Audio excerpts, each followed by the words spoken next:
Adam here with Brooksaw Antiques. Today we have this 1965 Royal Safari vintage portable typewriter. I'm going to show you how to use the functions and make sure they all work. Apparently the original owner was a fan of Apollo 16 and the Texas Rangers. Up top is the adjustable paper guide. This helps you guide the page in straight. I'm going to line that up with the edge of the platen, which is the main roller that feeds the paper. And these both sides have magic margins. So say you wanted the left margin right there in the middle, you put the cursor where you want the margin, push the magic margin button, and it magically sends the margin to that spot. If you want it closer to the edge, you push the magic margin button down and just slide the carriage to where you want it and let it go.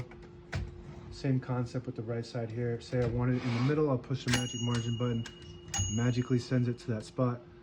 And if you want it to the edge, you hold the carriage release behind the knob plus the magic margin at the same time, and you can slide it to the edge, and that's where I want it. So now we have a full clearance to type on here.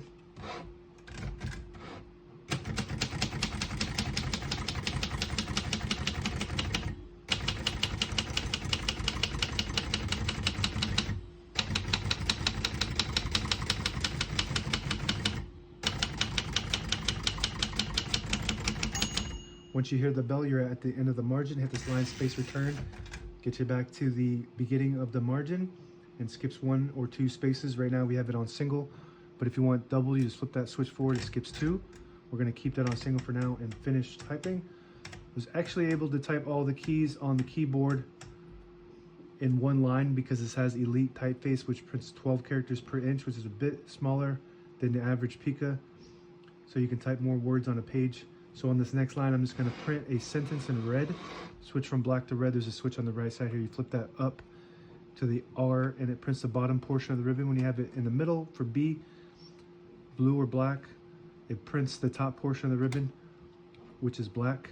If you have it all the way down, it prints no ink at all. It just leaves a stencil for copying purposes. So that's what that S stands for. It stands for stencil. We're going to move that up for red.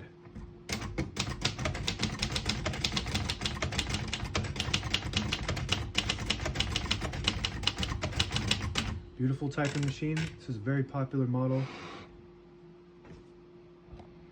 It has that kind of like a space look to it, like a spaceship almost, like back 50s and 60s when space was really popular.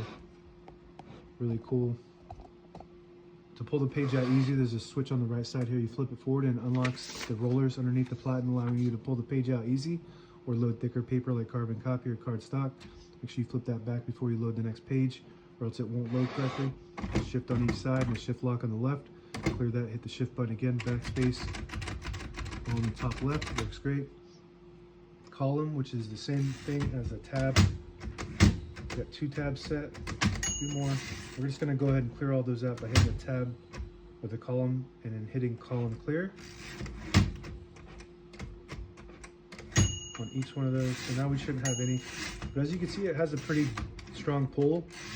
So I don't like to hit that without having something to stop it. So I always set a tab somewhere in the middle. So I'm just going to set one here by pushing in the magic margin set on the right side here. And when you hit the column button, it stops at that spot. And I'm just going to keep that right there. Backspace on the top left looks good. I don't know if I already did that. Touch control right next to that low, medium, and high. The higher you go, the more tension there is when you hit the keys, which means you do have to hit them a little bit harder for them to print, but they respond faster, so that's for more advanced typers. I like to keep mine on low. We're going to move that color back to the middle, which prints the top portion of the ribbon. And this top hood pops off like that, and you want to be careful with this. This can bend. It's made out of metal, and if you have it bent out of shape, it will catch some of the keys because there's not that much clearance. So just make sure that you're careful when you're pulling this off and you don't bend it. All the brand new ribbons loaded on the left, so it's pulling to the right. If you want to switch that direction, use the ribbon guide here. On either side, you just move it to the opposite direction. It pulls to the left, move it down, it pulls to the right. That's the direction we want it to go. So when you put this back on, it just kind of clips into these little clips. Just like that, and you can test to make sure that there's clearance here on the edge keys, and if it does catch on the edges here, then you just need to bend it back in shape Pretty easy to do. Here's your carriage release behind the knob here. Very smooth carriage. This is a nice, really nice typewriter. Got the rugged royal all metal structural design. Carriage on this side, nice. If you push in the button on the left knob, it disables the spacing so you can get to an exact spot on the page. You let it go, you get the clicks. Each one of those clicks is a half a space.